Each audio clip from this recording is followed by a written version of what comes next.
topic which is totally intriguing is, are you swimming in Goop?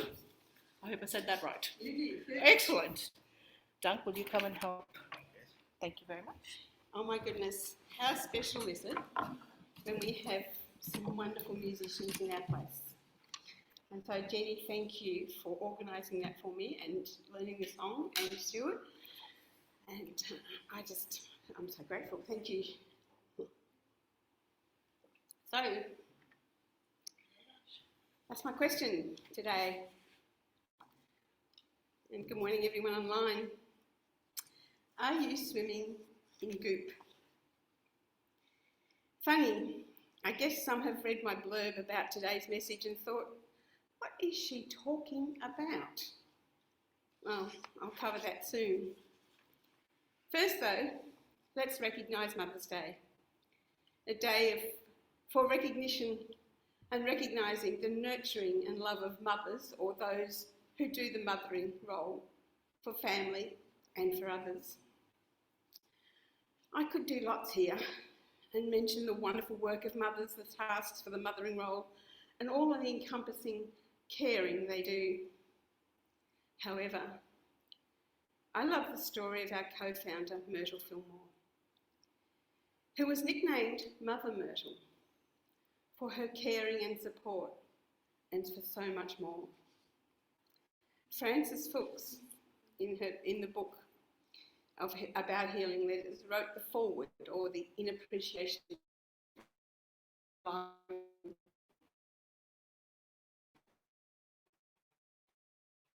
And this is what and of course it's the original part of the book is actually the original of letters that replies that Myrtle to her.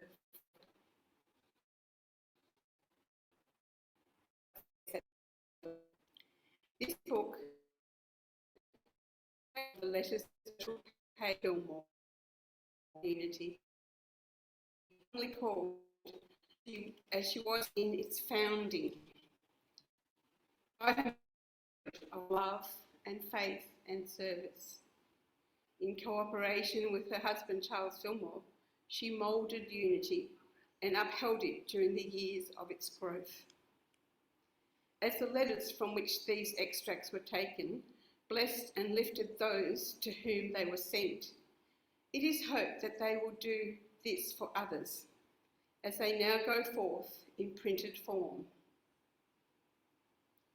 that they will bless students everywhere and thus extend Myrtle Fillmore's ministry on this plane, as she is now extending it on the other plane, that to which she was called for another phase of Christ's ministry.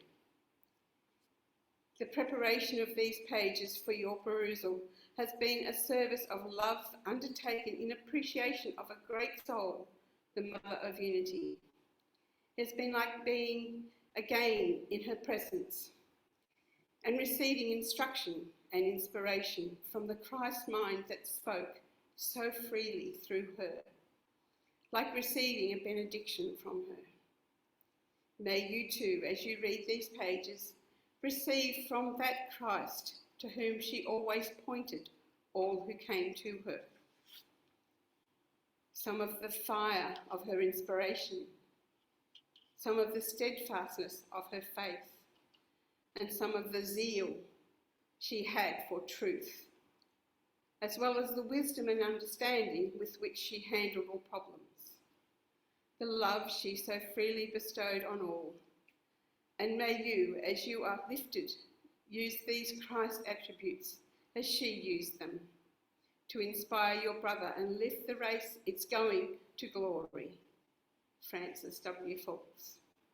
I want to take a little minute to talk about that short, brief story, or in a brief way, of Myrtle Fillmore, who was a woman who had 2 children, a husband and a home to run, and was too sick to do so. She was in her early 40s and unwell, spending much of her time either on the couch or in bed and needing support in the home to manage it. In those days, of course, women didn't go out to an outside job. Her work was her home and family, and she wasn't able to do that. And then they went along to a talk by E.B. Weeks, and she heard. Now, Charles was with her. He didn't hear this. He was in the same room, in the same meeting, and it often happens. Different people hear different information. She heard him say, "You are a child of God. You do not inherit sickness." And she went home from that and she started to do some transforming behaviours. She prayed for lots of the day. She apologised to her body. She apologised for the wrong thoughts she had. She changed her beliefs, her thoughts and feelings. And in that, then her behaviours and her external world changed.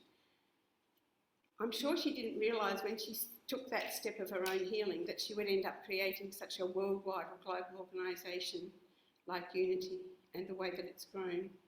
It's an interesting step in life where we sometimes find ourselves in a different place.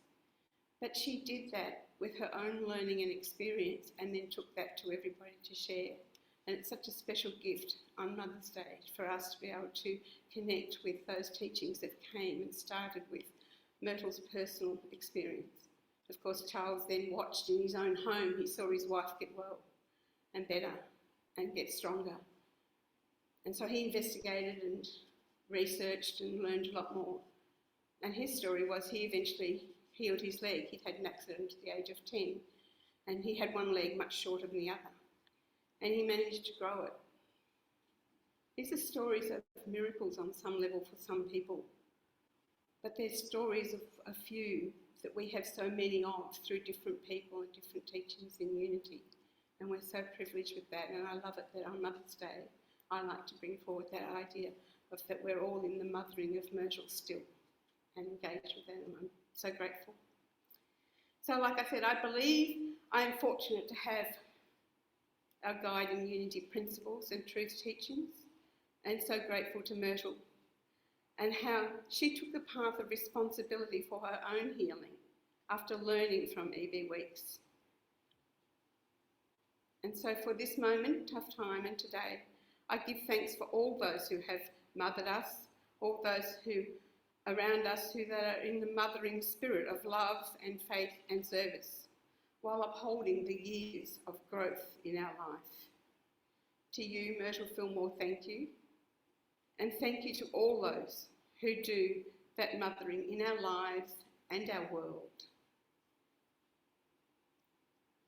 Speaking of mothers, I'm not sure if you're all aware that my mother passed away at the age of 43. I think that was a real beginning in a journey of questioning everything for me. I did not witness doctors who helped my mother at all. In fact, my mum was sick. And from the age of 39, having had tests 10 months earlier, before a major mastectomy, where the doctors informed her that the tests were clear, after the operation though, the surgeon said that the growth had been there for many, many years. But he would not support her to inquire about the obviously wrong results and information from the previous tests and doctor. My path, my search for a spiritual life, started before at around the age of 10. I think I was looking for connection or something back then. However, during my mum's illness and the years since, I was looking for more.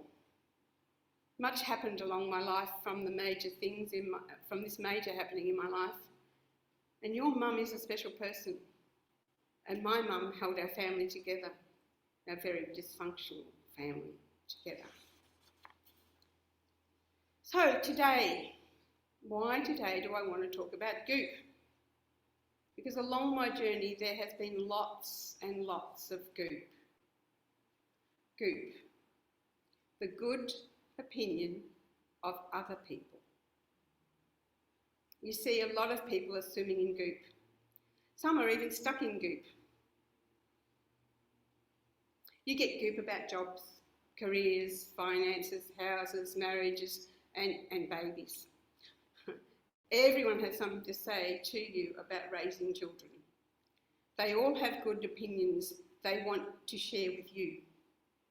Their opinions. You see, I learned those opinions, well, are not always so good.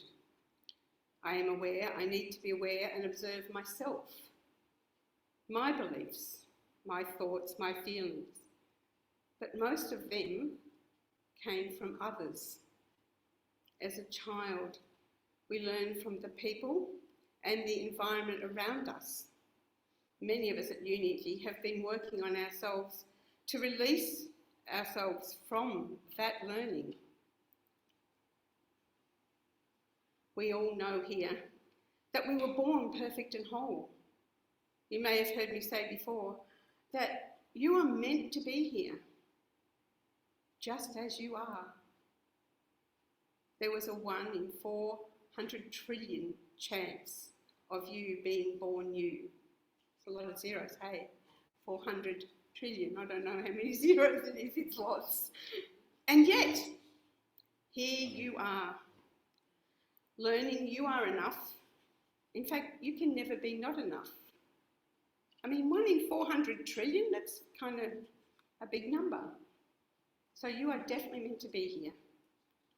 And your story has merit. Whatever it is, when you grow, when you share, when you contribute from who you are, the world requires that. So what about Goop? Well, we all do it. And we all have to face it. You know that not all opinions, as well intentioned as they may be, are for your good. You see, knowing something does not make it good. Your experience is not there. There are only a few people with such levels of profound knowledge or authentic knowledge that can save you from running in circles, whatever the topic. And our spiritual journey, our life journey, is definitely the main one. Self-inquiry, learning about you, becoming aware of you, observing you. This is what matters. Currently, I'm teaching self-care in the Unity National School, I don't know if you guys can see that, in the Unity National School classes. And that brings up so much information for me about knowing you, because the whole book is full of exercises and things to do in setting up different areas of your life, whether it's social or physical or spiritual or emotional, whatever. However, it's very much about you. And so for all of the class, I've said to them, please be aware that not everybody needs to heal a past relationship with some family or person. Sometimes the healing was done when they left. So it's about being aware of what's in the book and how that works for you. Yes, some relationships or some experiences you do want to heal or work with. Some you want to let go of. And that's part of the journey. And it's part of self-care. Jesus was our way shower because he was the one who demonstrated that profound knowledge constantly and consistently. In every story, Jesus is shown to not be listening to the goop. He could see the dimension of wholeness, completeness and love, compassion and wisdom, and of faith. It is one of my things. I got it through my own licensed Unity teacher training studies that by the time I'd gone through all of my training, I realised that all I had to do was learn what Jesus did, like the song we just had. Thank you for that, Stuart. It was beautiful. All I had to do was learn what Jesus did and do that. Simple, hey? Sorry. No, I didn't say it was simple, and I didn't say it was easy. I did suggest that we could do that, and each journey for us is that for ourselves. I hope you like that song today too, What Would Jesus Do? It's a great question to carry around with you. Not necessarily an easy one, because we may not like the answer. Those around us that we're listening to may not be offering the advice, opinions or mandates that are true or in our best interests. We unfortunately have created a coliseum of the TV that distracts us from truth, or at least from more balanced information. This is also goop, or maybe profit-making and manipulation to buy the product that they sell. It's in our world, it's everywhere. Lots and lots and lots of goop. We are swimming in it. And we've been stuck in it. The last 3 years have shown us that. And worse, we're still in it today with news and narrative. So whether it's the doctors telling my mum her tests were clear, wrong, or pain obviously caused her to investigate further, albeit a bit late, or whether it's our politicians telling us that all is well and we are recovering our economy when we currently have a foreign debt of $1.162 billion. That means we owe $1.1 trillion. Or whether it's someone telling you about the climate problem and the carbon must be reduced to save us. I'm encouraging you this. We have unity. We are aware of our thoughts, feelings and responses. That points us to something to change our lives.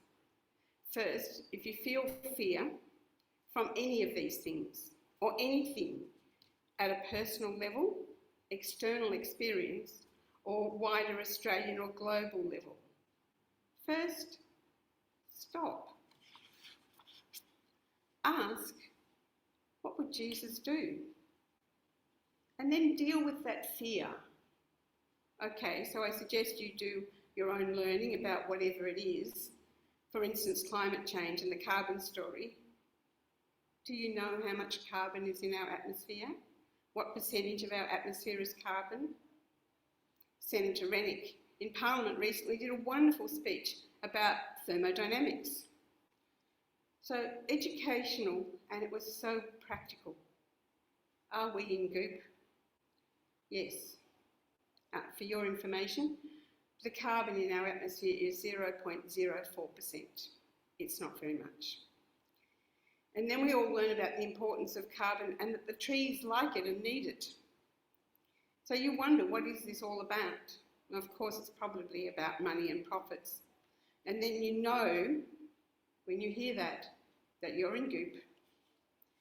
Therefore, you are swimming in goop, and you find out for yourself.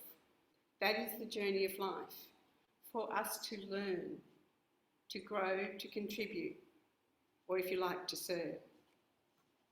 So then apply some unity.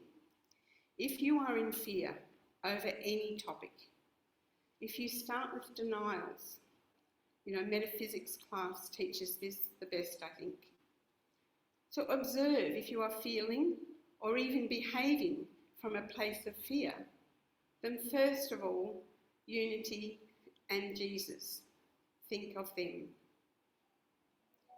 We are not meant to live that way. Remember, you make a statement about denying any power in thoughts or feelings of fear for whatever it is that is not serving you, such as, I deny any power in thoughts and feelings of fear regarding climate change. Then breathe that in. Start to learn what is it. What are both sides of the story? The yes and the no. What is to be gained by each side? This is growth and understanding. Remember Jesus, any story, like the fishermen who could not catch their fish where they cast their nets on the side of the boat, but they always did. And he said to them, throw your nets to the other side of the boat. And they caught and managed to have a good day. There is another belief. See for yourself, that fear is not the way. We want to shift to love, to faith, to understanding and wisdom that comes from our own learning, our growth.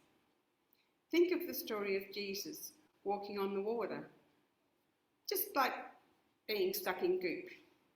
He did not swim in Goop. He believed and knew from a higher level. The story of Matthew 14, 22 to 32, that is, Jesus walks on the water. The New Revised Standard Bible says this: "Immediately he made the disciples get into the boat and go on ahead to the other side while he dismissed the crowds.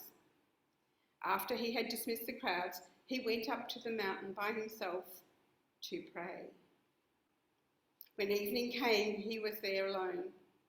But by this time the boat, battered by the waves, was far from the land, for the wind was against them. And early in the morning he came, walking toward them on the sea. But when the disciples saw him walking on the sea, they were terrified. 'It's a ghost!'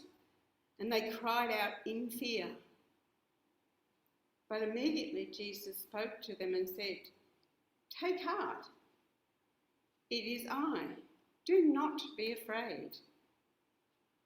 Peter answered him, 'Lord, if it is you, command me to come to you on the water.'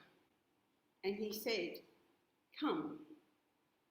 So Peter got out of the boat and started walking on the water and came towards Jesus. But when he noticed the strong winds, he became frightened, and beginning to sink, he cried out, 'Lord, save me.'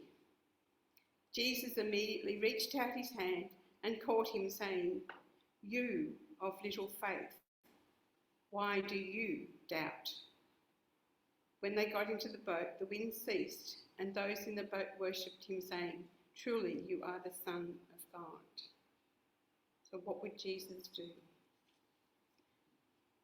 There is eventually a period of more truths to be heard, more learning for us that become new truths to us. Sometimes they are truths that were there all along, like Myrtle Fillmore discovering, learning the concept, the truth that we are born whole and complete. We just grow in the early years of our lives about learning about sickness and often following the wrong goop. My life journey and experiences with doctors early on taught me to question them, to ask and seek other answers, and to look for other solutions, to see if what they said was true or the only truth. I personally have organised a talk by a lady called Christabel Mary, held here in this very sanctuary some many years ago, where she teaches about health and her story of being given 3 to 6 months to live and being sent home to have her things in order after a diagnosis of ovarian cancer. "Go home and get your things in order," they said, "and come back in 5 days to have the cyst removed, but no further treatment would work." My health mentors rushed around to her place with all the right nutrition and lots of it. And Christabel Mary prayed. She changed her beliefs, her food and nutrition, went back to the operation, and the doctors were in disbelief that the cyst was going hard and breaking down already after just 5 days. She wrote a book and did that talk here 6 years after that diagnosis and prognosis. And that was in about 2005, I think. Today she has a retreat in Queensland helping others to heal, and that includes changing their beliefs and mindsets. Okay, so back to the solutions and unity. So now we are learning, understanding our fear response and dealing with it, shifting our paradigm. And that can feel uncomfortable because, we think we know, or we think we are right. We think we know everything. As Robert Kiyosaki says in his book, Fake, what we want to be able to do is see both sides of the coin and sit on the edge. That's the growth, awareness, observation, learning. and so denials of past beliefs. Next comes the affirmation part. As you may have heard, affirmations don't work. Well, they don't work if you don't say them right, if you don't write them the right way, and you don't engage with them. And more, you really have to deal with both the thoughts and feelings that you were engaged in that old belief. So an affirmation is said to replace the denied stuff, to give new power to the new belief. It is stated in the positive, in the now, as if it had happened, or as Jesus might say, as it is, because that is how he saw things. And the last part is our I am. And for our I am, there is no fear, there is only love. So our affirmation would start with I am, and may include, I am now feeling happy and healthy, knowing my body has amazing healing abilities and knows what to do and when to do it, so that I enjoy a life of healing, health and well-being. I love affirmations, and I love using amazing visual imagery when you have such wonderful words of emotion embedded in your statements, affirmations. So 2 more things. No more goop. From you or others, to you and others. And of course, what was that Myrtle did? What was it that Jesus did? They prayed. They meditated. They listened to truth and held faith. Their belief was strong. Their belief was developed by doing the changes in beliefs, by transforming themselves, by dealing with the goop and the wrong beliefs and living in the truth. The outcome is the different actions we now take because of these new truths we've taken in. Yes, change will happen in your life. That is the intention. To live a life of love and faith in your own life. So are you swimming in goop? Are you being goop to others? Then stop. Look and learn and listen in prayer and meditation. Today, right now, no more goop, no matter the topic. If you do not know enough about it, then go learn more. Go listen to many others who can give you different perspectives and turn off the media. It is goop in the worst way, and it is for profit only. Don't believe anything on the 6 o'clock news. Get out of the goop and into your spirit, into learning and living and asking, what would Jesus do? So, thank you, Wayne.